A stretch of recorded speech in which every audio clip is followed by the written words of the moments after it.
For our increased ability to generate and use energy more efficiently, there are constant advancements that have real effects on how we live our lives. In spite of these impressive advancements, I cannot help but feel that we might be even further ahead if we had not for centuries silenced or limited the voice of women in science. Through long-standing biases and gender stereotypes, as well as outright patriarchal control, women have in the past been pushed away from science-related fields. This situation is improving, but there's a long way to go. Worldwide, less than 30% of the workforce in STEM fields is made up of women. In Canada, 20% of women are likely to choose a STEM program in university or college, while 40% of men will.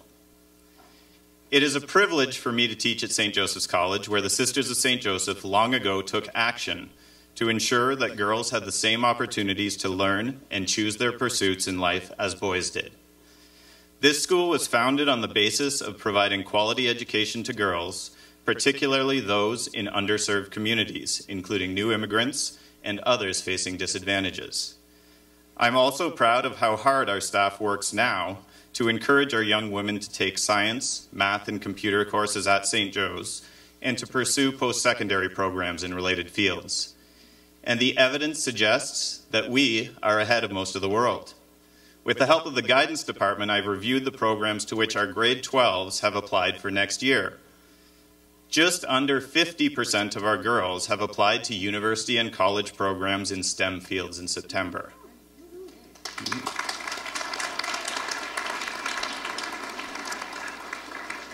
We are contributing to a necessary change in our society. Every day, I'm inspired by young women who have the intelligence, the skills, and the drive to success in these fields, and I look forward to seeing the changes they will bring about in the world. I'm going to now introduce to you Mr. Norm Di Pasquale, our Catholic school trustee.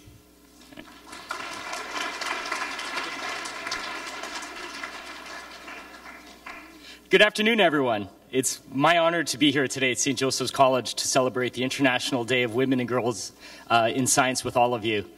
This is also going to be the future high school of my daughter, Emma, so I'm very excited to be here today. In a couple of years, maybe in 5 years or so. It's good to look ahead. It's always so wonderful to visit the incredible schools of our board and witness firsthand the amazing things students are doing each day. I particularly enjoy watching your Twitter feed and watching things like your Nuit Blanche artwork and presentations. I'd like to extend a sincere welcome on behalf of the Board of Trustees to our distinguished panel of accomplished women in science, technology, engineering, and math careers and studies. Thank you. We're so fortunate that Let's Talk About Science could host this amazing event for us today. Their programs promote STEM-based learning in unique ways across Canada as science, innovation, and technology become increasingly important to our economic well-being. STEM jobs are growing in demand, and it's crucial that our youth have the ability to explore career opportunities at an early age. I want to thank Let's Talk About Science for helping our students realize and develop their full potential in pursuing their future career paths. It's valuable experiences such as today that will help shape and inform the futures of young minds like yours. No matter what career path you choose when you graduate, I wish you all tremendous success in your future endeavors as the next leaders of our society. I hope that today's event will allow you to ask important questions, share your thoughts with industry professionals, and inspire you to pursue success in whatever path you choose. I look forward to hearing some great discussion and wish everyone an enjoyable and informative afternoon. I'd like now to introduce the president of Let's Talk Science, Dr. Bonnie Schmidt. Let's Talk Science is currently celebrating its 25th anniversary this year. That's incredible. What a marvelous milestone. Please join me in congratulating and welcoming Dr. Bonnie Schmidt.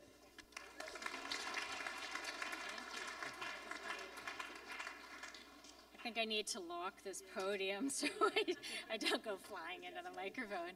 Anyways, thanks so much. I'm absolutely thrilled to be here. My name is Bonnie Schmidt, and I'm president and founder of Let's Talk Science. So for those of you who maybe haven't heard about us, we're a national education and outreach organization that's really committed to inspiring futures of young Canadians. And I'm really thrilled to be here for what is just the 4th International Day of Women and Girls in Science. Thanks so much to St. Joe's for hosting us here today. I'm really looking forward to celebrating women's accomplishments in science, technology, engineering, and math, and showcasing the amazing opportunities that are really available for all of us. welcome those also tuning in if the Wi-Fi is working or watching later on. Oh, there we go. So my own personal career in science has actually defied all prediction. Yes, I founded Let's Talk Science, but when I was your age, my goal was actually to study dentistry. Or you can tell that didn't work out so well for me. You know, I started university with an entrance scholarship, and then I proceeded to fail first year physics, failed first year math, calculus, did not do so well in biology and chemistry. So it was quite an interesting first year after doing quite well in high school. I then turned my studies around and was doing really quite well, but by fourth year, when I had to actually write the dental exam, I failed the manual dexterity, the chalk carving test, twice. So it really made me realize I probably wasn't cut out to be a dentist. I had actually at that point in time, lost my confidence. I was really questioning what to do next. I actually felt really lost in general. And in fact, I had been so focused throughout much of elementary school and most of high school on accomplishing that particular specific goal that I didn't even think about what the other options were, and other options in which I might have actually been better suited. Thanks to the encouragement of a mentor at university that I had done a fourth-year project with, Jane Rylett at Western University, I was actually convinced to pursue graduate studies in her lab. I did go on and finish my PhD in physiology, and it was during that time that I started this little project that ultimately became Let's Talk Science. You know, I never actually had envisioned myself as an entrepreneur, but I found that all of that science training that I had actually prepared me really, really well for that job. And the process of doing experiments, which usually did not work out the first time, taught me resilience. I learned how to be a critical thinker. I learned how to work in teams. I learned how to communicate quite clearly and succinctly, and much more. And as you heard, Let's Talk Science is now celebrating its 25th anniversary. I actually started it 2 years before that. So as I reflect back on my 27 years, you had a chuckle from Joss there, I'm actually really thrilled that my path was neither linear nor predictable. I've actually had the most amazing, fascinating career meeting and working with incredible people right across the country. And in fact, just a couple of weeks ago, I had the real honor of meeting Dr. Donna Strickland, who just received the Nobel Prize in Physics just this year. She received her work for pulse lasers, work that she did while she was a student, a graduate student. And in meeting her, not only struck by her great intelligence, but by her incredible sense of humor. She was recounting stories of meeting with the King and Queen of Sweden and getting the Nobel Prize in December. So over my long career in this space, I've actually seen a lot of change for women and girls in science. So for example, girls now outperform boys on the international science tests. And we've closed the gap for math, for sure. Yay, go girls. And many more girls than boys attend university. But other things really haven't changed enough. We still continue to outnumber men in life sciences and health sciences, and we're significant going forward. And you may have heard that Dr. Strickland was only the third woman ever to receive the Nobel Prize in Physics. So gender-based issues are really complex, and it's something that we're going to explore here on today's panel. At the risk of oversimplifying what is really quite a complicated issue, I personally believe it boils down to two key factors.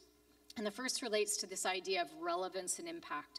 You know, women tend to want to have a positive impact on society, and we want work that is going to make a difference. And the second relates to confidence and self-perception.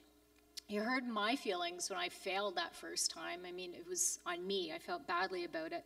We tend to be really hard on ourselves, and we often underestimate our own abilities. In fact, there's actually good research out there that points out when girls fail exams, who do they blame? Themselves. When boys fail exams, who do they blame? The teacher. It's very true. And when girls are asked to rate their own ability, those who are performing really, really well and getting really great grades often tend to underestimate their own capacity. You ask boys who are not necessarily doing all that well to rate their capacity and performance, well, it's a different story. So I think we need to do a much better job showcasing the relevance and the impact and the future opportunities related to different fields. We're going to do that today. And we need to do much more to help all women develop and maintain the confidence levels that are needed in order to really thrive in the future. So I'm hoping today's panel will actually touch on both of the issues. I'm really delighted to be joined here by just a stellar group of women, all in different stages of their careers. The panel is going to be moderated by Jocelyn Bentley, sitting up here. She's a highly creative and talented young woman with a science background who has been building a career in the world of communication. So I'd like to invite Joss to take over and lay the ground rules, because this event is going to be only as good as each of you in the audience helps to make it. So I thank you. Welcome, Joss.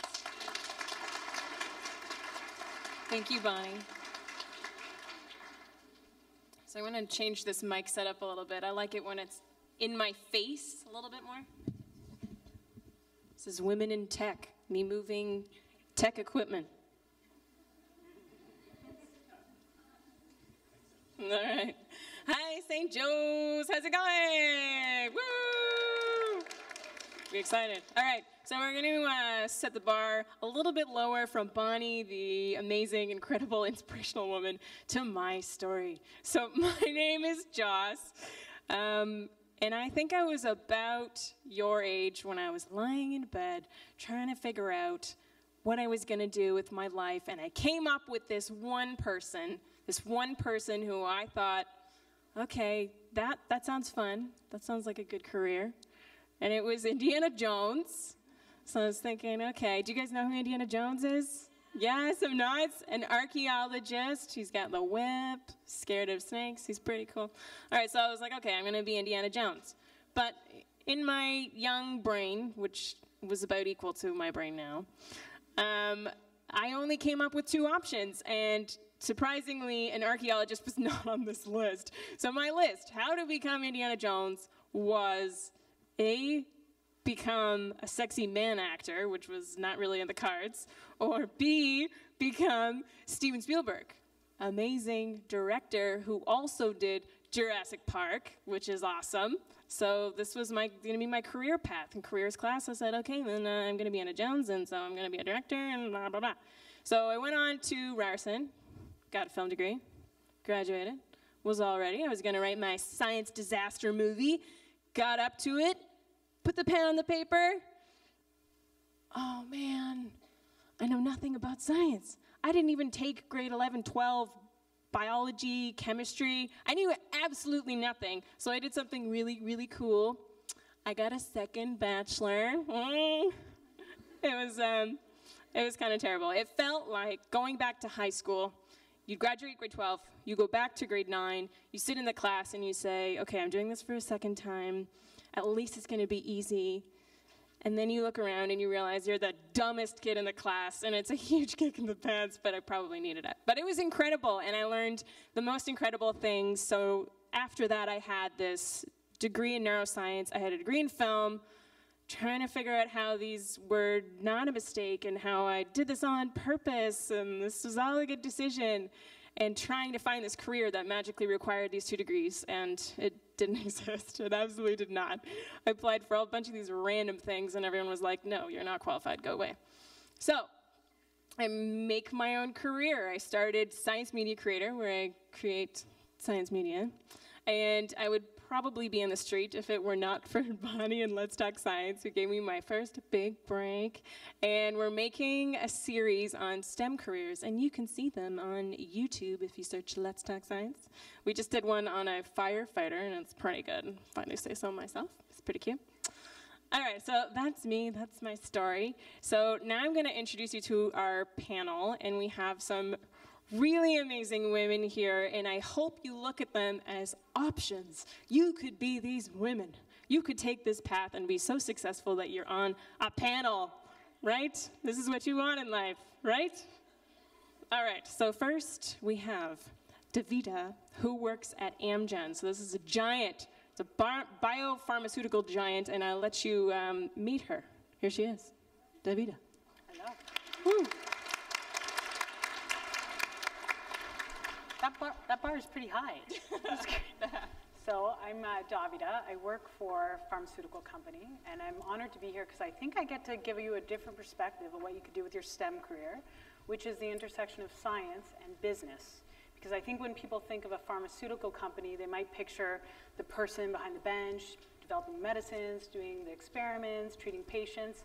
I'm all the way downstream from that. In our commercial organization, I market the product, which means I take those high science concepts and I distill them down to packets of information that our patients and our customers, our physicians, and the people who buy our medicines, government and insurance agencies, can understand our medicines and understand the value that they bring to patients.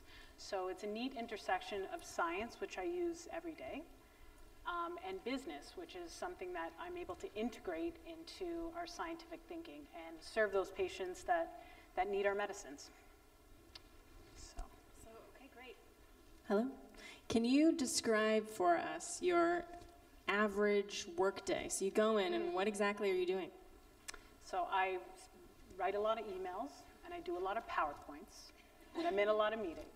No, that's the day-to-day functions, but mostly we develop strategies to make sure that our medicines are understood and are appropriately positioned to the patients that need them. Because Amgen, we have the privilege of treating patients who have pretty serious conditions, and we have pretty special medications. And in order for the patients to know about our product, we need to make sure that we have the right strategic lens to make sure that they can hear about it, because there's thousands of drugs we don't know about.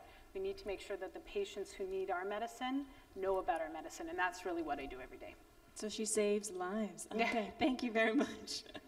All right, our next one is Leah, and she works on an app, which is super cool. I'll let her introduce it. Here she is, Leah. Hey.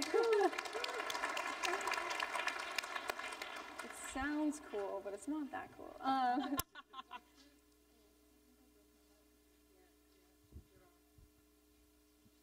Immediately. See, I shouldn't be in the STEM thing. Okay. Yeah, so I work for a company called Flash Food, and so basically we have an app, and it's used to prevent food waste from grocery stores. So you can pre-purchase food at a discounted rate that's going to go bad.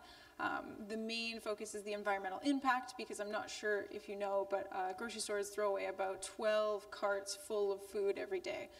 That's how much they're throwing out. And then if you know a little bit about methane gases, when you throw out organic food and organic waste, it piles up, creates methane pockets that gets released into the environment.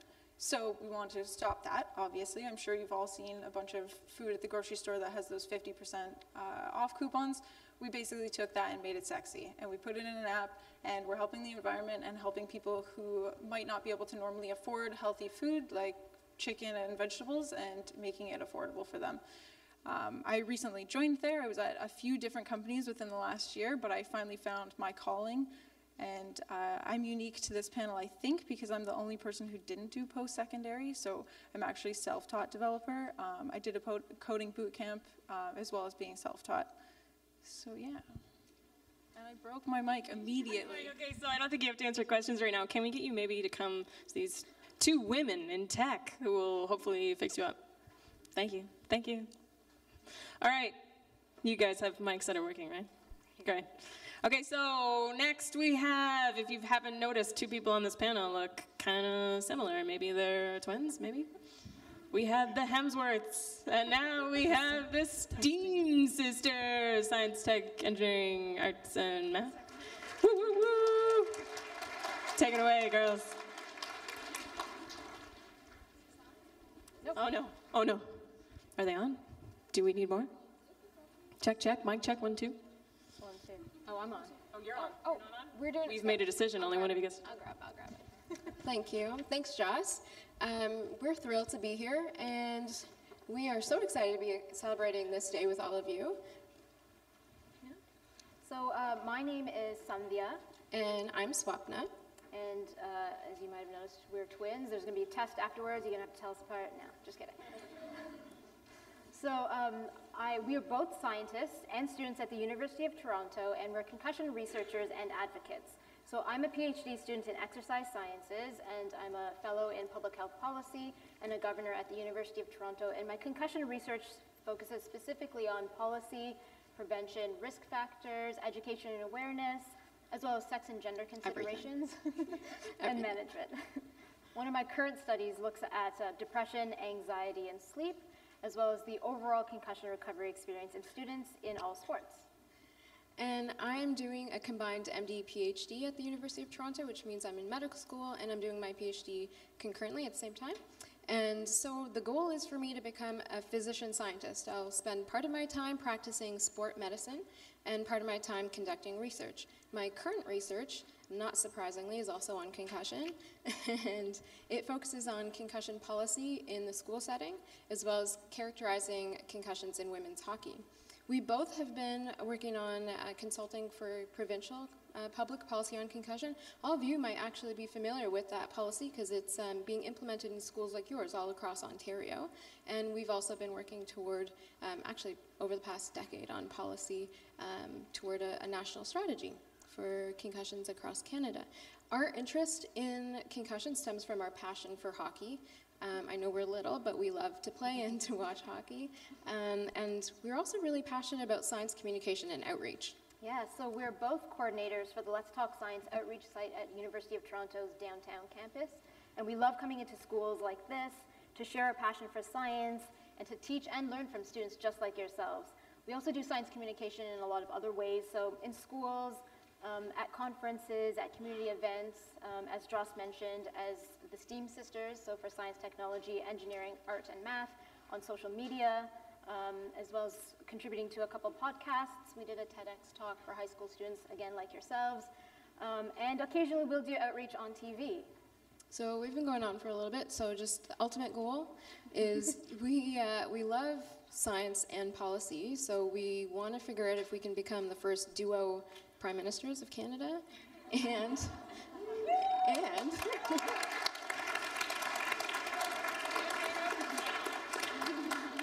our second goal, as you can tell, we're interested in space. So there's this study that went on with two astronauts, Mark and Scott Kelly, where one was in space and one was the Earth control. We want to be the female Canadian version of that as well. Space, Earth. Yeah.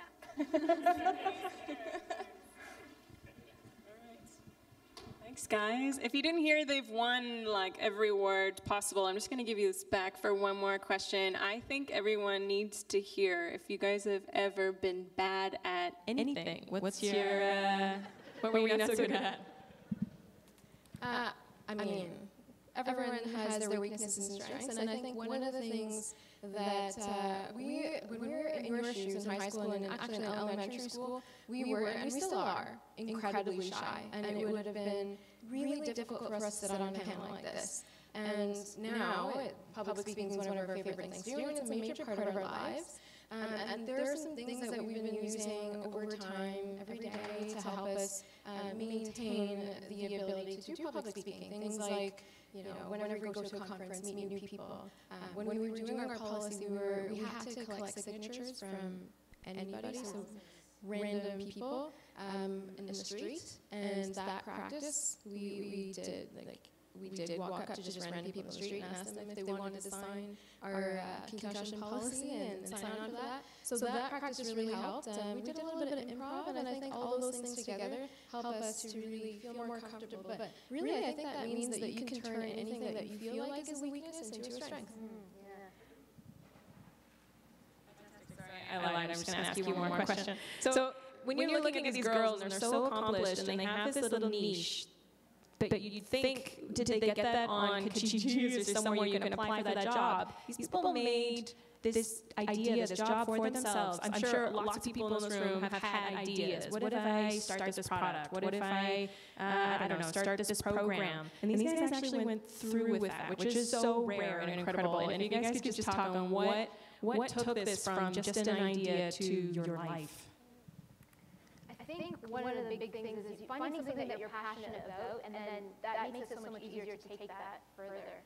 When we were in the process of developing policy and ideas about concussions, it took a really long time. Like my sister mentioned, we've been doing this for almost a decade.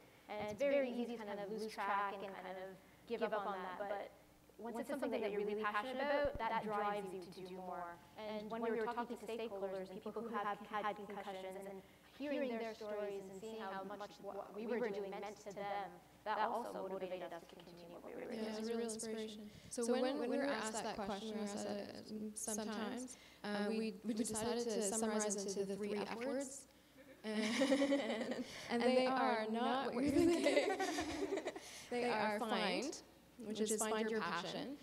You're going to know it when you find your passion. It's going to be something that keeps you awake at night, that you are excited to talk about when you're talking about it. The second word is to follow. What my sister was saying about perseverance, you will run into roadblocks. We ran into a lot of roadblocks. When we first started trying to get signatures, you have to sell it. And you also have to try again and again and again, and be okay with failing sometimes. And so following is one of the big ones. The last one is fuel. And that's exactly what my sister was talking about again. Those stories that we heard time and time again from Canadians across the country about their own experiences and how what we were doing really truly impacted their personal lives and made it better, that was something that made us keep going. That was our fuel, and that continues to be our fuel today. And then the outreach that we do helps us to fuel other people as well, and that kind of comes back to us to fuel ourselves, and it's just a cycle that keeps going. Thank you. Do you want to go maybe back to these girls and see if we can get your mic sorted out, maybe? It's working. It's a one at a time thing. No. Okay. Oh, it's working. Oh, wait, you can hear me. Oh. Hey, guys. Hey, we figured it out. Wonderful. Okay, next we have Pakiza, and she works at Sick Kids. I'll let her tell you all about it. Everybody say hi to Pakiza.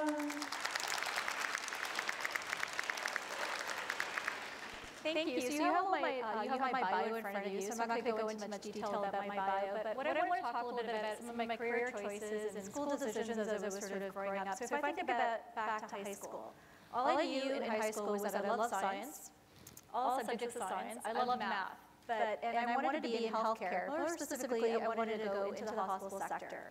But that's kind of all I knew. I thought maybe, clinical, going to healthcare. So I went to McMaster University. I did my undergrad in honors biochemistry, loved it. And I was sort of debating between research. I also got into physiotherapy for my postgraduate degree, and I also got into my MBA. And I faced some difficult decisions. Did I want to go into the clinical side of healthcare, or did I want to go into the administrative side of things? But what I didn't know at that point is I would spend most of my career in information management and technology. So when I was growing up, there was a lot of focus on IMT, especially for females. I had done my one computer science course in high school, but never thought that I would spend my entire career in it. I know I wanted to be in healthcare, wanted to help people, but didn't realize that path that I would go on.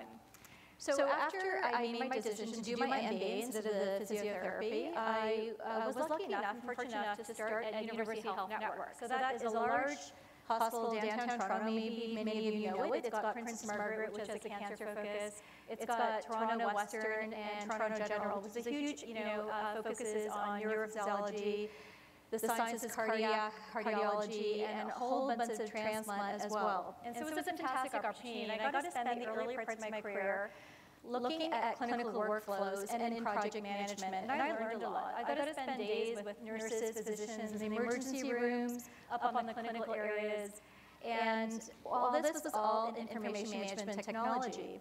And so over the years, my career progressed, and I was fortunate enough to spend a decade at UHN, and then I got to go over to CAMH to implement the first electronic health record, which was a big bang in Canada. So for those of you who don't know what that is, it's where on one night you turn on the switch for an electronic health system, and the whole system goes live across Canada. So we were the first to do that. And I spent years at UHN kind of slowly implementing projects and system technology, but never this overnight phenomenon. So it was a great experience. It was also the most exhausting experience of my life while doing it.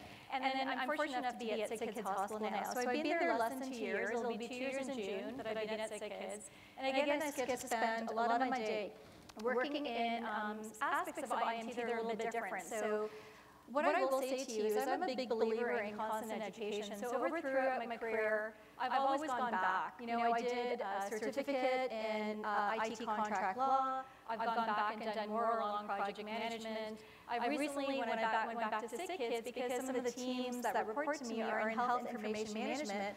I've gone back and done this cool degree in, I'm working on actually in progress right now on health information management. And that's really about a focus on our health records in hospital sectors. So those tough decisions you have to make around privacy and security and making sure people have access to their records and that their information is kept secure. It also is about coding, so not the coding like you do in programming, but actually taking what the hospitals do and what clinicians document and translating that into code so you can actually do diagnose specific codes. And that's actually sent over to the ministry and CIHI to actually code the work that the hospitals do. So if you had asked me way back in high school, this would have been my career path, I wouldn't have believed you. But it's been a fantastic experience, and I do love my job and everything that I do in my career. So that's sort of my journey. Wow. Ooh. Everybody stay seated. Ooh. So wow, that's a lot of courses. So I heard that you learned some tech skills on your own. Is this true? There was some self-taught aspects? Yeah, I'm still doing it too.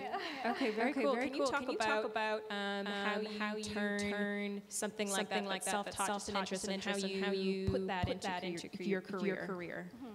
So I think there's a combination of self-taught and just, out there these days, there's a whole bunch of free materials on YouTube, on different channels that you can learn from. So I think for me, it's a combination of self-taught and also some courses as well, and combining those together to make sense for you. It's sort of what you're interested and passionate. When I did my stint at CAMH, I was really interested in cognitive behavioral therapy, so I decided to do a small course in it. So, online, I think that's a wonderful thing about technology today is that you can do a lot of your courses online. You don't actually have to physically leave and go anywhere.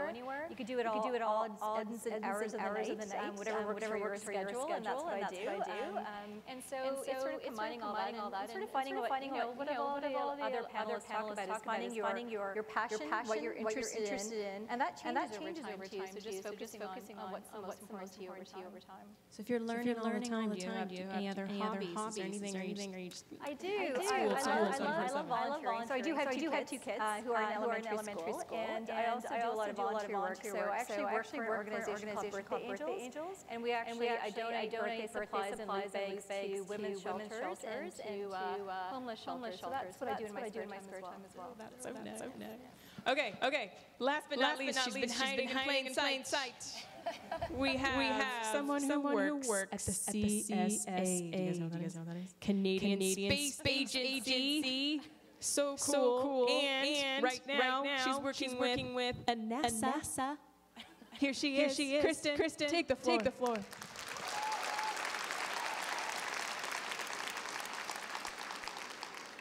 Hi everyone. My name's Kristen, and I've been working in space robotics for almost a decade now. I think I'm going to follow your lead and kind of talk about the evolution of my career a little bit.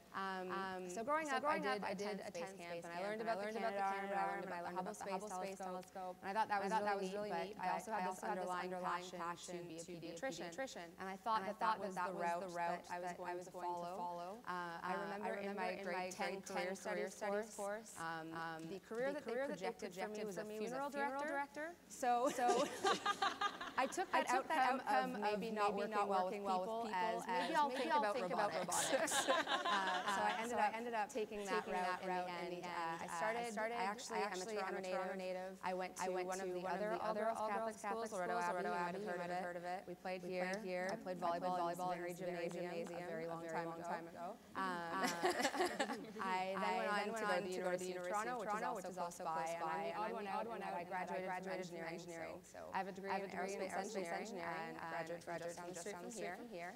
I started with a company called MDA, McDonald Associates, and the first thing that I worked on was on-orbit satellite servicing. And from there, my career has evolved a little bit. It obviously went from thinking I was going to do science to hitting first year, realizing engineering would kind of open a few opportunities for me. So I thought, well, I know that I want to do robotics, but I also know that I love medicine, and I love space, because what isn't there to love about exploring the universe surrounds us. And from there, I looked at my other options, and in first year, I also experienced some failures. And when I looked at thinking about going into medicine. They said, no, your GPA is not going to be good enough at the end of this. You should just stick to engineering and see where that takes you. And I'm so happy that I ended up doing that because at the end of it, I graduated with a professional degree, which is something that gave me the flexibility to maybe go on to pursue graduate school, but also to start my career immediately. And I'm really happy that I did that because it's allowed me to look at each option along the way and reevaluate the different paths that I would take. So I never closed any of those options off to myself. Is anybody here considering engineering? Maybe after One hand. Great. Three. We'll work on it. We'll get there. So for the last year and a half, I have been working at NASA, living in Houston, Texas. And I'm proud to say that I'm the 14th Canadian ever to get a robotic controller certification.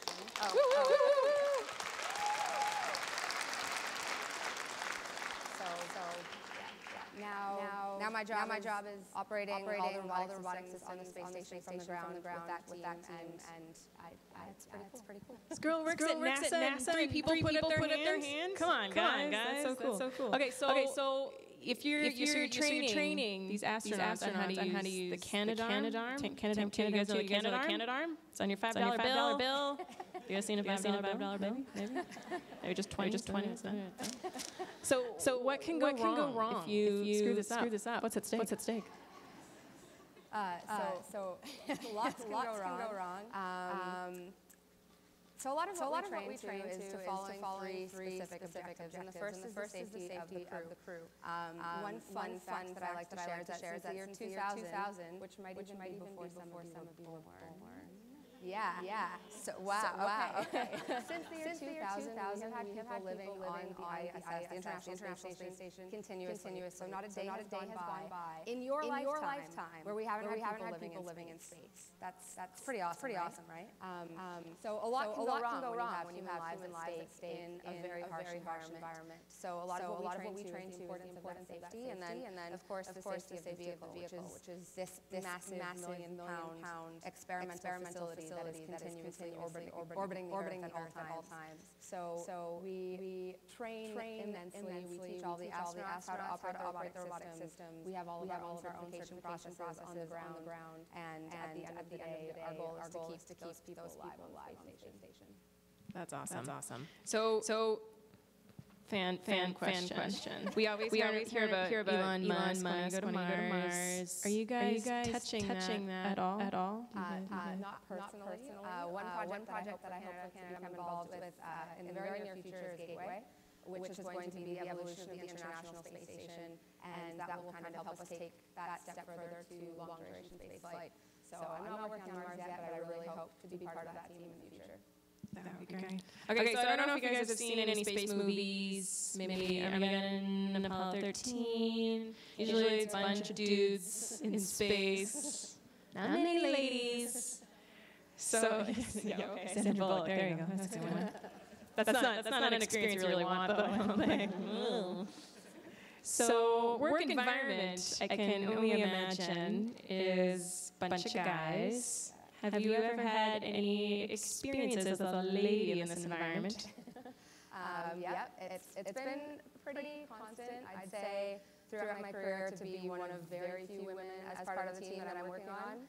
I think one of the amazing things about going to an all-girls school was that the mentality that I developed through that was that I wanted to be the best. And it didn't matter what environment I was in, whether it was all girls or a mixed environment, but being able to start in a more inclusive community at the beginning really helped fuel that and to keep that drive.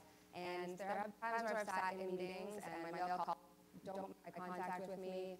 They'll hear me say something and they'll check with my male teammate to see is what she just said actually correct. I get called young lady and sweetie more than I would like to admit. I've had to change the way I dress because of unwelcome comments. So it's a continuous thing, and I think regardless of any of those issues that you face, it's just important to maintain your identity, your drive, and to keep pushing through those barriers. Wow. So if anybody works at CSA or NASA, I hope you guys don't experience that. Okay, so we're gearing up to a time when you guys need to ask questions. So I hope you're having amazing thoughts, you're putting them all together, you're getting ready. I'm going to give you a few more minutes. We're going to ask you questions, and then if you're really brave, when we open it up, you're going to stand up and just shout out your question, all right? We having thoughts? We thinking? Good, great. Okay, so to warm you guys up, we're going to play a little game. My whole panel, and all you guys, you want to join in, you're going to put up your hand if this applies to you, okay? All right. So, in 2018, Forbes has this article, very sad, about how many successful women are labeled as aggressive. One was even called a dragon lady. There was a study by Harvard Business Review where they compared 200 performance reviews, and 76% of the time when someone was called too aggressive, it was to women. For some reason, assertiveness was seen as aggressive. So, raise your hand if you've ever been called aggressive or bossy. Yes, look at this. Look at these hands. That's amazing. Overall debating now, we're like, I'm more aggressive than you. I'm so aggressive. Okay, so I want you to take this forward. This is proof that you have leadership capabilities. Don't let anybody tell you you are too aggressive. Say, I'm a leader. You will see. All right, does anybody in here find themselves saying, sorry, or starting an email being like, I'm so sorry to bother you, but why do we do this? I have no idea why we do this. Anybody have any idea why we do this all the time? Why do we have this tendency to say sorry? Stop saying sorry. You didn't do anything wrong. Jeez. All right, last one. Last warm-up question. Have you ever felt inadequate to apply to a job, to a volunteer position, to go into a class that you didn't think you were good enough for? Raise your hand. Anybody? Yep, that's pretty much everybody. Okay, my successful panel, we've heard some stories. Can someone share a moment when they didn't feel good enough to apply for anything, take a course, anytime you didn't feel so great? Yes? I don't know if my mic is working. Oh no. Are we good? Yeah, okay, every day. Nice. Yeah, I don't know if I actually said that when I introduced myself because I broke my mic, but I write code. I'm a software developer. Yeah, so every day it's like this huge intimidating thing to be writing software that's going to be in thousands of people's apps, and you could break it at any time.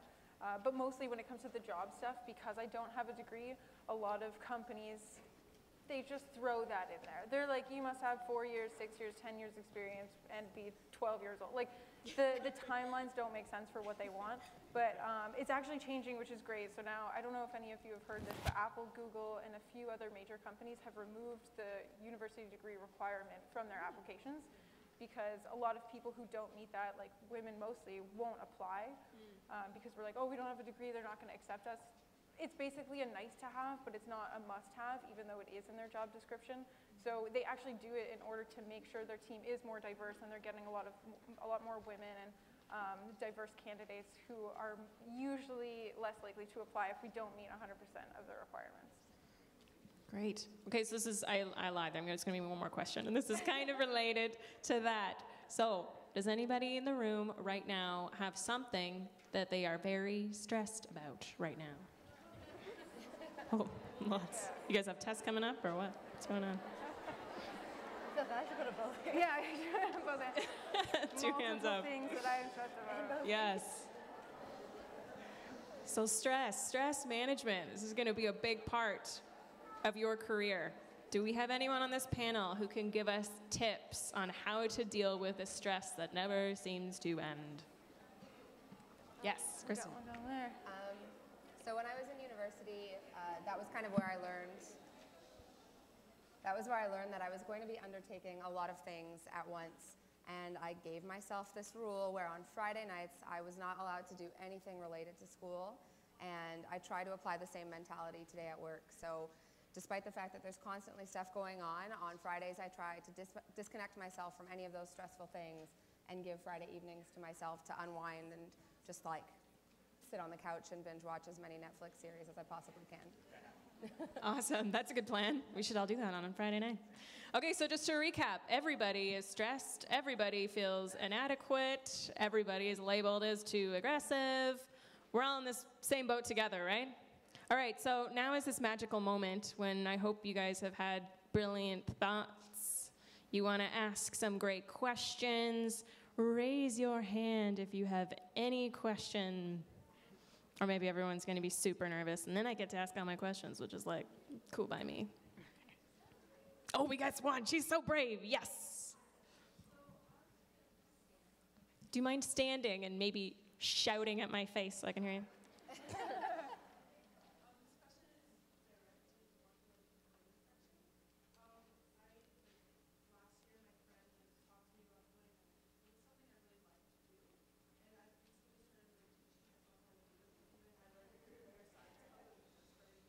Oh, nice.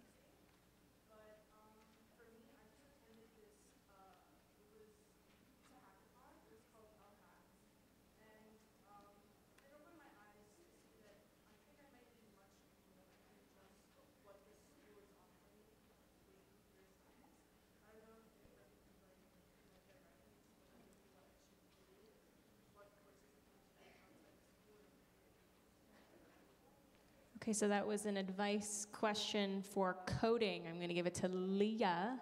Yeah. So did you mean, sorry, computer science is in like what you think you're going to learn in post-secondary or what you're currently learning in high school?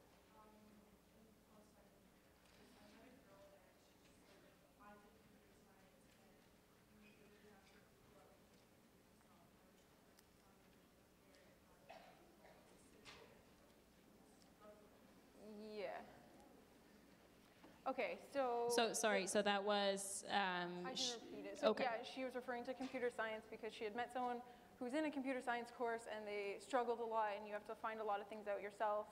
I think it's actually only like a small percentage of people who take, I'm talking too fast, who take computer science come out learning to code because there's a bunch of different areas you can specialize in when you do take computer science. I can't sit here and tell you not to go to school, so I'm going to say you should still look into doing computer science in university. But I do know like U of T now does coding boot camps, which are about 2 months. I'm not sure where that falls if you get a piece of paper at the end of it, but they do offer things. In terms of free stuff online, my interns have opened my eyes to this thing called Khan Academy, which everyone knows about except me. Maybe they have something on there, I don't know. There's also Code Academy, it's called. Similar enough name, you can probably get it. But I would look at HTML and CSS are the basics. So usually when you take a course, I'm not sure what the computer science class is doing here, but that's usually where you learn the frameworks of websites. Another thing I would recommend is look at companies that you really like and see what languages they use. So JavaScript is really popular because you can do front and back end with it. Python's very easy. Companies like Facebook use that. So I would start there, and then there's a lot of online research, and I think if you have a library card, you can go on lynda.com and watch any of their courses for free. So that's for anything. So if there's anything online on lynda.com, if you just get a library card, you enter your number and you can do that, and they have a lot of coding ones as well. So I completely believe that you can be self-taught. In terms of which language to use, look at companies that you like and see what language they use. Yeah. I'm gonna put out a second vote for lynda.com. Yeah. Whether it's coding or something else that you're really interested in, there's a plethora, is that how you pronounce that word? Plethora, yeah. Of opportunities and free courses there. And just building off of the library card thing, the Toronto Public Library system has its books are amazing, but it's not just books anymore. You can do 3D printing, you can learn how to do that, you can do all sorts of different things through the Toronto Public Library system. Go to the library. Go library. Awesome question. Thank you for being brave. All of this chattering energy into questions. Yeah, I'm hearing lots of, are you guys planning on all asking questions, or are you just all being too nervous? Ooh, yes.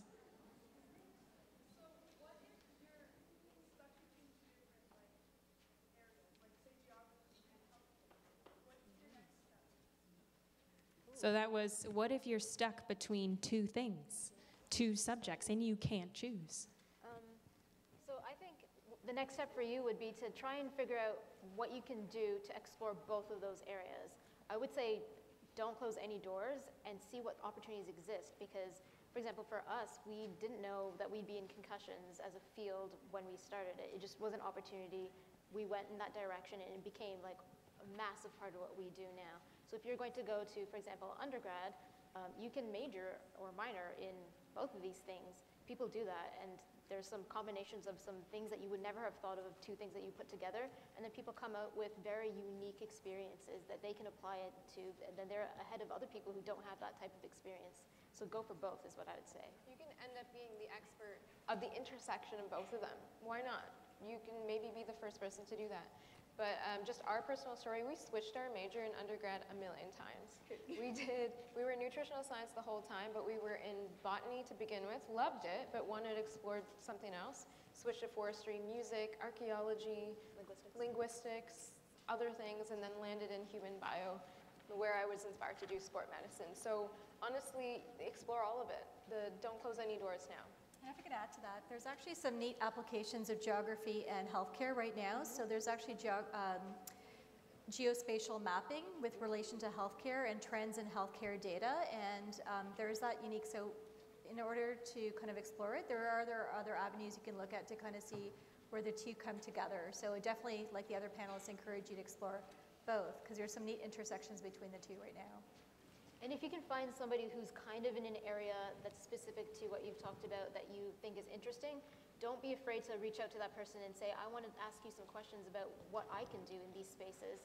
And you never know, they might be able to give you some more ideas about that. Specifically, St. Michael's Hospital has some people who do stuff with the intersection of geography and medicine. All right, thank you, that was great. Also, I think a lot of you, your careers don't exist yet, so don't be worried if you don't see this beautiful intersection of your two interests, because either it will exist or you can be the first and you can make it up, make your own company, make your own job. All right, next. Anybody brave? Yes.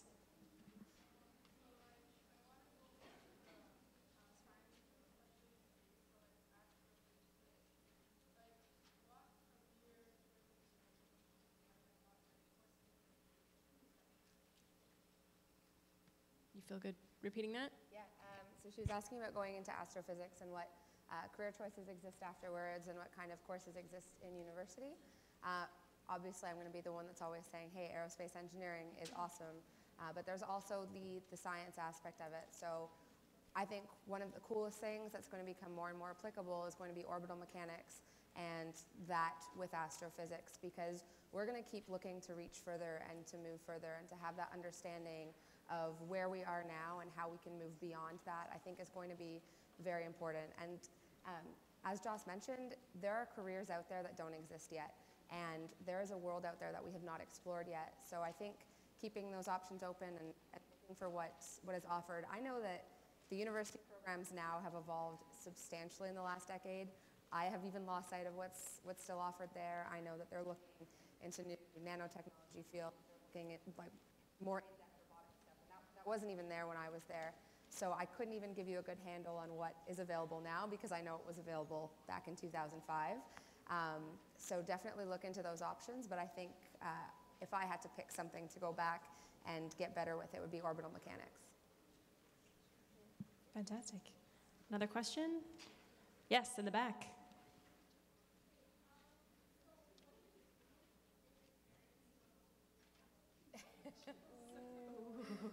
Juicy. Who wants to take this one? So what do you do if your parents don't approve of your career choice? Who wants to take this one on? I feel like this is hilarious because my mom is actually here today. Ooh, juicy. Let's get her up here. No. But no, she was always very supportive, but she also did warn me that engineering was a tough world for women. So I have had a lot of friends who've had their parents that were unsupportive of what they wanted to pursue, and it's difficult. It's hard for me to speak. I don't know. So maybe I can, not that I have an answer for you perfectly, but as a mom and, having to have different career choices in my life, I know that when I, had that choice between physiotherapy master's program in my MBA. My parents all wanted me to do physiotherapy because they're, all their friends had tried to get into it. It was a really tough program. No one got in, and they thought that would be my career path. But I think it's about having the honest conversations with your parents. I hope that when my kids grow up and they come to me with a really, hopefully not too crazy career choice, that I'm supportive on that. But I think it's sort of understanding how far apart you guys are at and why it's important to you. So have that conversation, explore it a little further. But in the end, you're going to make the decision that works best for you. And sometimes it takes a few decisions and paths in your life to actually end up where you're going to be. I don't think any of us on the panel knew exactly what we were going to do in high school. We had general thoughts, and and it sort of evolves over time. So it's never going to stay the same, especially because who knows what the career paths of the future will be. Some of the historical careers that existed no longer exist, and there's going to be way more in the future that are offered. And to tie it back, maybe you could come to some sort of cross section of those two fields and completely define something new for the future. Sorry, Davina, did you have anything to say? Oh, just that you and your mom probably have common goals, so I'm sure if you spoke to her about what your passions were and understood together what that was, you might have a productive conversation, because it's all about getting down to those common goals, and I'm sure you and your mom do have common goals of making sure that you have a happy and fruitful life. Did you have that conversation with your mom? Did I? So my mom's always very supportive. She always said, I'll hold the ladder, you climb as high as you want. So, and that was our goal. That was our goal together.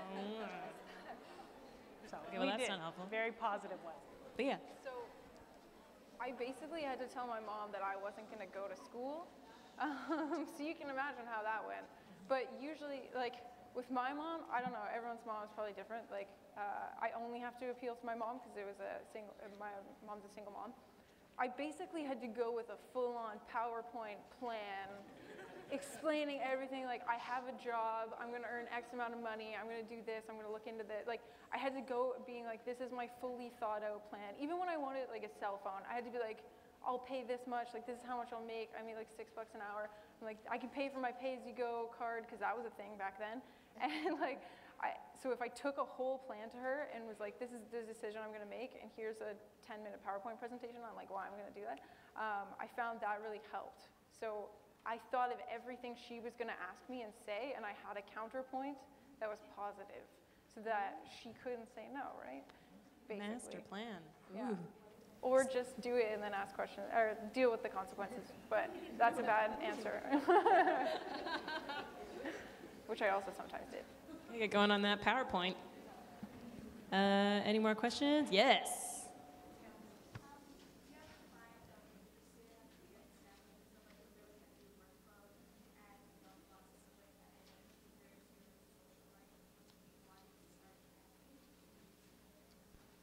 Ooh, okay. So if you choose STEM, does that automatically mean you're going to have a heavier workload? Does it affect your social life? If you want a family, is this not an option? Oh my gosh. Ooh, heavy. For me, like being in, so I'm in the startup environment, which is like the young, hip version of STEM, which is kind of cool because if I wanted to, I could just freelance. Like I could write code for companies in Japan or whatever because everything's done on my computer, which was part of my decision to get into it. So if I did want to start a family or have kids, I could work from home. Like I could find a job that allowed me to work from home. In terms of workload, it depends on the company, it depends on what you're building at the time. You're pushing a huge release to a bunch of users, like you may have to stay late that night, but if you're at a big company, they have a lot more people, it's not as bad. It depends on the company, but with startups and computer stuff, you can do always on your computer, so you don't necessarily need to be anywhere, which is nice. I think what you can tell from all of us on the panel is there's a lot of different options available for you. So if you want to choose something, you know, I say more on the business side or more on the medicine side or coding, tech, there's lots of different options. And even within those professions, you can choose different levels of where you want to go and at different times in your career. So I think the takeaway is you have lots of options and you kind of get to define where you want to go with that. And it's not going to be an all or nothing, this path and I work forever, and this path and I have an easier time of it. You're going to get to toggle that, and that's going to be right for you at the time. Oh, one more, yep. One really interesting thing about the group that I work with is that it is largely comprised of men. There are a few women, but one cool fact and one amazing thing about living in Canada is that paternity leave is a thing, and it's very well supported. Every single man in my group has taken paternity leave, and not a single woman has taken mat leave yet, which is kind of surreal when you think about it, and just shows you that we live in a culture now that's evolving. And it used to be the case that, you know, women were looked at differently in that, oh, you might not be able to advance as far in your career because we know you're going to take a year off when you have a baby.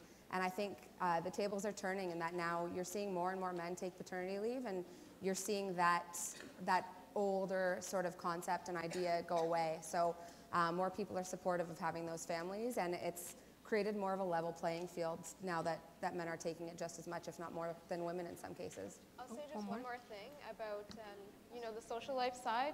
So I'm doing medical school, and I'm also doing graduate school, and as you say, that can be a really heavy workload. And I didn't, in my undergrad, used to really give myself permission to have really the social life that maybe I wanted and to take the time to do that. But as time has gone past, and definitely now, I definitely give myself permission to do that. And I think that's really important, because if you don't give yourself that chance to recharge and to avoid burnout. And so I think rather than viewing the social life in that side of your life as something that is maybe taken away from your career in STEM, I would view it as something that's actually recharging you and replenishing you for pursuing whatever it is that you want to pursue. Thank you for that question. So I think a lot of things that are exciting often take a lot of work. So if you're just looking for a career that's going to require the least amount of work, then maybe you need to think about what your interests are.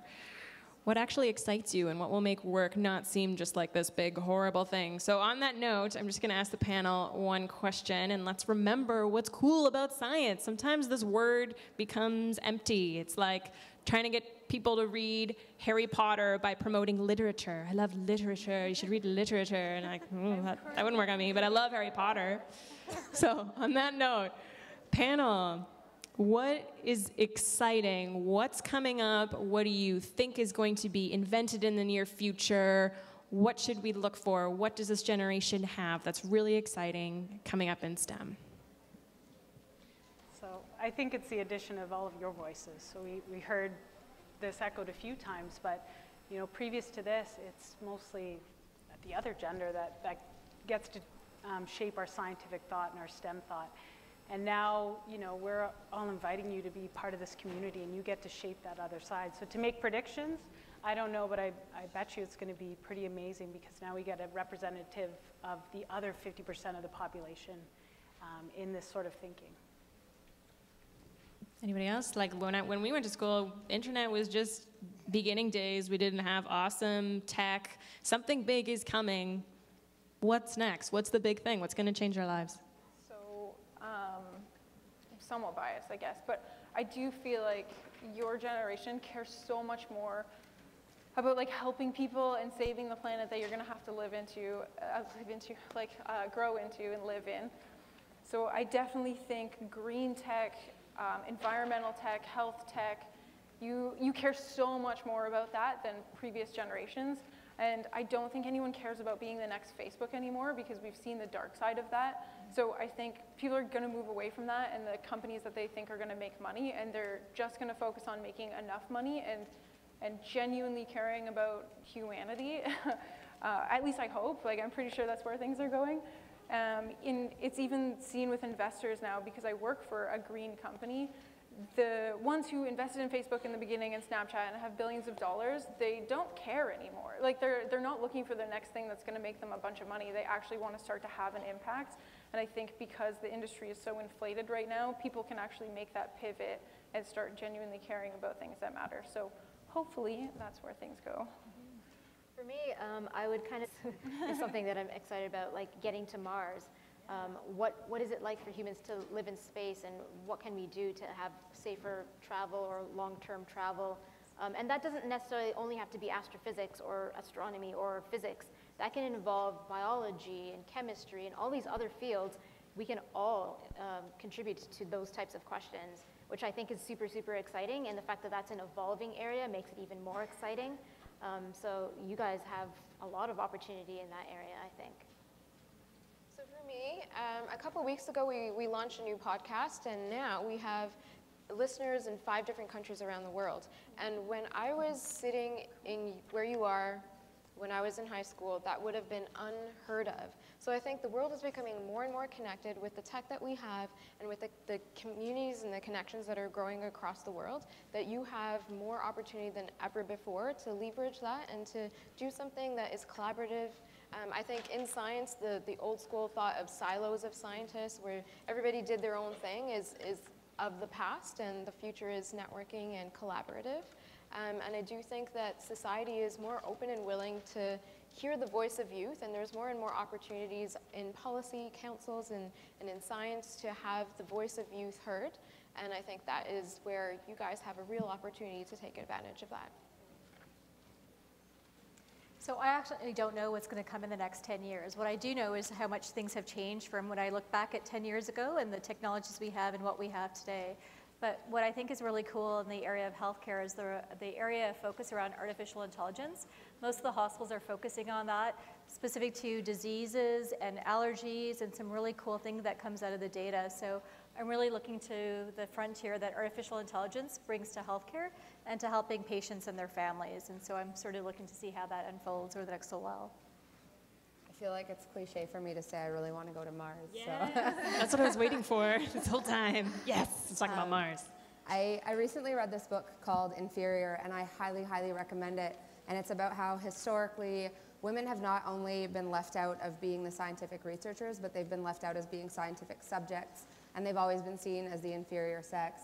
And I think now we're finally moving into this world where that's not the case, and there's more and more research being done, and there's more and more being seen in terms of evolution and how much stronger our bodies really are than we're ever given credit for, both mentally, physically, and emotionally. So I think bringing all of you into our future and everything that you have in terms of your access to information, which was not the case when I was studying. Everything was done using books, and I'm really not that much older, so it kind of blows my mind how much things has changed. Nice try. Yeah, I'm not. But I think your access to information and just the fact that your voices are going to be heard, so just to echo kind of everything that was said previously. Cool, science is cool. Nobody said Jurassic Park or the fact that they're trying to bring woolly mammoths back. That's so cool. That could be you guys. That's cool, right? Any other questions? Yes.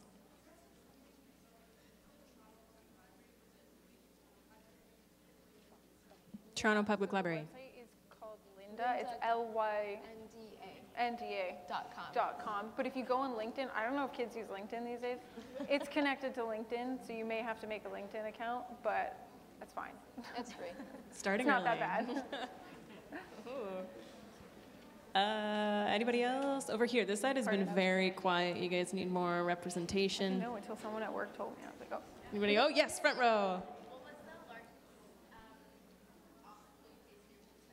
Oh, good question. What was the largest obstacle you faced in your career? Anybody gonna do? Am I gonna pick on people? I mean, I can.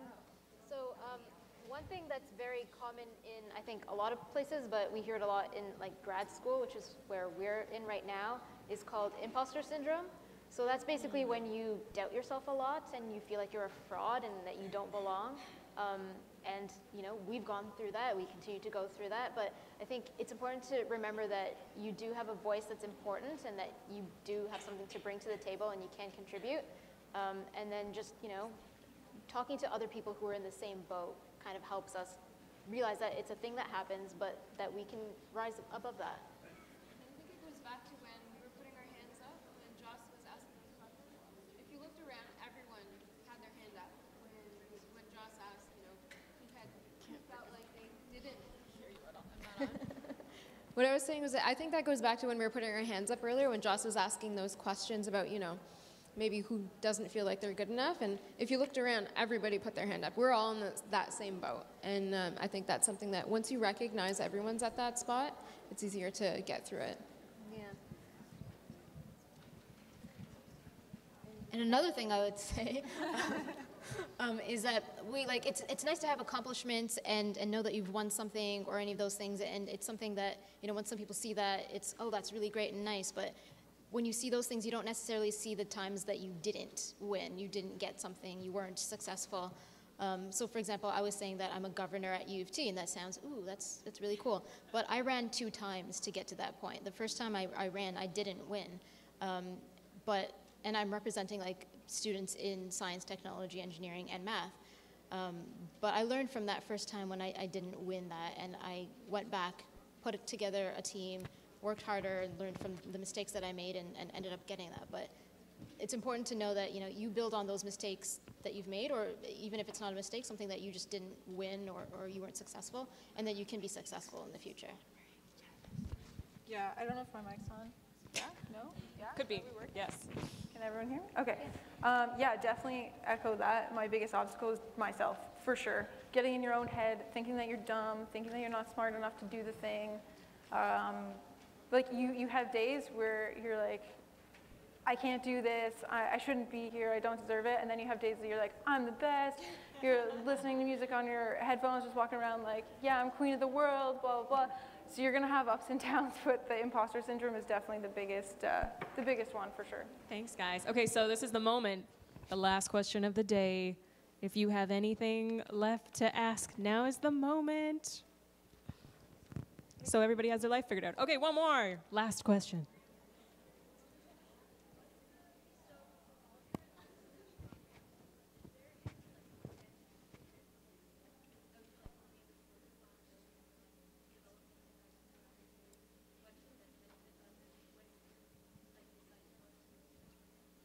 Okay, so transferable skills, what do we need to get into in high school that will benefit our STEM careers? Or anyone willing to tackle that? I wouldn't even say that it's something that you learn in high school, but it's more something that you should focus on developing starting as early as possible, and that's being able to communicate in a clear and concise way. Whether you have 2 minutes to sell yourself, 2 minutes to sell a technical idea, just that 2-minute slot where you need to take that one step further or you need to ask for that next opportunity, being able to tell them exactly why you want that, how you're going to do it, and how you're going to advance to that next level is really important. And also just having that ability to sell yourself and to ask for what you want. So it's not really something that you can learn in a classroom, but I found that one of the most important things was that anytime there was something that I wanted, I was able to go out there and say, this is the next step that I want to take. How can you help me get there? And at the end of the day, you're either going to end up exactly where you started when you asked that question, or you're going to be in that next phase that you were hoping for. So I think that that's one really, really important skill, regardless of the field that you go into. Any other really quick tips? Imagination. It sounds dumb, but I'm serious. So in terms of Harry Potter and stuff, all the things that we're creating, when we build an app, that didn't exist before. That thing didn't exist, that idea didn't exist. Like going into space, you're always the first one doing things. So you have to kind of learn to appreciate magic and fantasy and have imagination so you can think outside of the box instead of just doing things that people have always done. You need to be able to create your own career and find that thing that works for you. So you have to be able to kind of think that way and be like, no, magic definitely exists. I can do whatever I want, or I can build this app. I don't know how I'm going to do it. I'm going to use magic. Yeah, that mentality definitely helps. Am I on? Yeah, so okay, yes. Cool. So just I guess my last piece is start thinking about networking, especially as you move from high school into university. You might not know what it is that you want to do, but if you are going to go to university, there are a lot of career centers that actually do exploring careers programs, and you can spend a day in the shoes of XYZ person in a STEM career or even in a non-STEM career, and I think that's really valuable to actually have a chance to figure out what it's like to be in that spot and to network and to ask questions and to start figuring out how to do some more teamwork and collaborative, because I think the future of science is collaborative. All right, thanks guys. Okay, so we only have time for about a 10-second little bit from each of you. Maybe your one last bit of advice. Maybe it's something you wish someone had said to you in high school or something you think these guys need to hear. 10 seconds each. Yeah, I think we've all shared a common experience that confidence is something everyone needs to build. So always overestimate your abilities, because chances are you're probably underestimating yourself. Ooh, that was good. Learn to code and take care of your skin. 100%, it's the most important thing, because especially when it comes to confidence. Yeah. Be open to Be open to any opportunities and possibilities that come your way. Like I said, we didn't know that we'd be in concussions when we started it, so you never know what will happen. For me, I think if you're sitting there thinking it would be great if something existed or something happened, it can be you that makes it happen. And there's nothing in your way. Maybe it's just yourself and your own thinking that maybe you can't do it is that obstacle. So believe in yourself. You can make that. And for me, in addition to everything else everyone said, never be afraid to take on a new challenge. You may not have 100% of the answers or 100% ability to do it, but that's okay, none of us do. Take on that next stretch goal and give yourself the opportunity to learn it. Don't be afraid to shake things up, and don't be afraid to be different. If I could look back now at the number of times that people called me a nerd, and now they're like, oh yeah, my friend the astronaut. So it's cool to be nerdy. Thank you, guys. Can we get a big round of applause for our panel? That was fantastic. All right, I hope you're all feeling inspired. Thank you for sitting here for an hour and a half. On behalf of Let's Talk Science, I want to thank all of you for all of your attention. Thank you for having us here. That was fantastic. All right, and now for some further instruction. Thank you, Jocelyn. I hope all the little chitter chatter has been, great conversation about what the ladies here have been saying, because I know I've been inspired. I'm just fascinated listening to their stories. And I do have to say that I also have been validated in what I have done as well, because I started out in health sciences as well. And my career took me in a different path into teaching and then into administration, but started out in the sciences. And it's amazing where you can go when you start your career or your education in any of the sciences. So ladies, I've been very much impressed and just absolutely inspired by your stories. And keep doing all the great work that you do. And come back anytime, because I'm sure that the girls would like to follow up, as shy as they are. And I know that all the chattering has been great chattering, and you're just too shy to ask questions. But let's give a huge, big round of applause for them again. Thank you.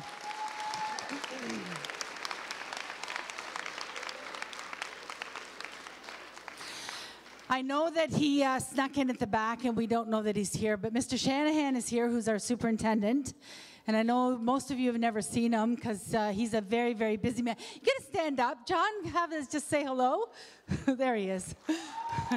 There you go. So at this point, we are going to go back to our period 4 classes. Girls, your teachers will be up there waiting for you. And again, thank you. Did you want to say something? Ms. Backus and Mr. Mannon's class are going to stay here. Mr. Mannon and Ms. Backus's classes stay in the gym. Everyone.